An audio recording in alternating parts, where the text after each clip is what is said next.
বন্ধুরা এখন হাঁস কিন্তু খামারে উঠছে, আপনারা দেখতেই পারছেন। এখানে প্রায় 120টার মতো হাঁস আছে। কিভাবে দেশীয় জাতের হাঁস পালন করবেন আজকের জন্য তাদের ভিডিওটা। আমাদের ফার্মে কিন্তু প্রায় 120টা হাঁসের ভিতরে প্রায় 118টা হাঁস কিন্তু এখনও টিকে আছে। আর আপনারা দেখতেই পাচ্ছেন যে এই হাঁসগুলো কিন্তু এখন কাটা ভরে ওঠার পালা।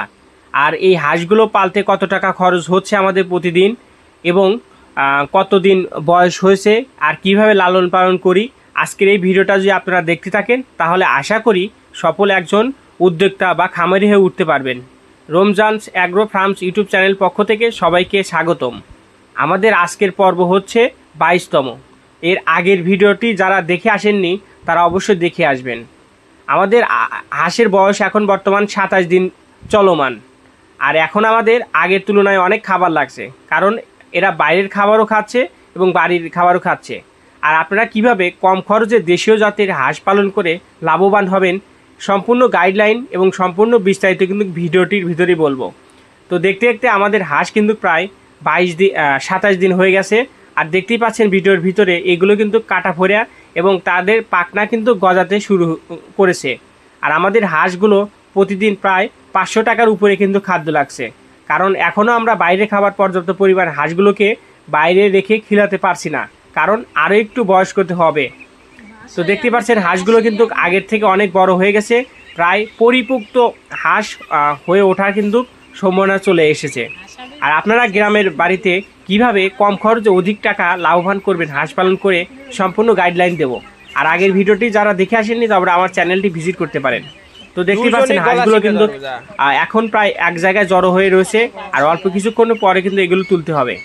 আমাদের আগের বিগত কয়েকটি ভিডিওতে আমরা এপিসোড বাই এপিসোড আপনাদের বুঝিয়েছি যে কিভাবে হাঁস পালন করতে হয় বা কিভাবে ছোট থেকে বড় লালন পালন করতে হয়। আমাদের হাঁস কিন্তু আগের চেয়ে অনেক বড় হয়ে গেছে। আর আপনি চাইলেও আপনার বাড়িতে 100, 200, 300, 500 হাঁস পালন করতে পারবেন খুবই কম খরচে। তবে হাঁস পালন করার ক্ষেত্রে কোনো নিয়মাবলী নেই, তবে আপনাকে হাঁস পালন করতে হলে সঠিক পরিচর্যা করতে হবে এবং সঠিকভাবে দেখাশোনা করতে হবে। অবশ্যই আপনাকে সকাল থেকে শুরু করে এবং হাঁস খামারে ওঠা পর্যন্ত বা ঘরে তোলা পর্যন্ত এগুলো কিন্তু আপনাকে দেখাশোনা করতে হবে, আর নিয়মিতভাবে খাবার দিতে হবে। আর হাঁস যাতে অন্যান্য প্রাণী দ্বারা আক্রান্ত না হয় বা শিকারে না হয় সেদিকে কিন্তু খেয়াল রাখতে হবে।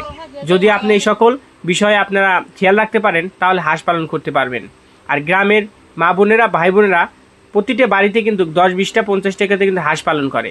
তাদের কিন্তু এতটুকু দেখতে হয় না, সকালে খোপের দরজা সেরে দেয় এবং সন্ধ্যায় হাঁসগুলো তোলে। তো আসলে আপনি যখন খামারি হয়ে উঠবেন বা আপনি যখন 500 থেকে 1000 বা বেশি হাঁস পালন করবেন তখন কিন্তু আপনাকে এগুলো পরিচর্যা করতে হবে, অবশ্যই নিয়মিত খাবার দিতে হবে। তবে হাঁস 1 থেকে 1.5 মাস পর্যন্ত হাঁসের একটু বেশি লক্ষ্য রাখতে হয়, তারপরে হাঁসি বেশি লক্ষ্য রাখতে হয় না, এবং হাঁসি তেমন রোগ ব্যাধি হয় না। তবে রোগ ব্যাধি হয় কলেরা, আবার সর্দি কাশি এরকমই হয়। তো আমাদের দেখতে দেখতে প্রায় সময় কিন্তু এখন হাঁসটা ঘরে তোলার পালা, তাই এই সময় আমরা আমাদের খামারে তুলবো। দেখতে দেখতে প্রায় সন্ধ্যা গড়িয়ে এসেছে, আর হাঁসগুলো এখন আমাদের খামারে তোলার পালা। আর অবশ্যই চ্যানেলটি সাবস্ক্রাইব করুন দ্বিতীয় বা পরবর্তী পার্ট পেতে। ধন্যবাদ সবাইকে।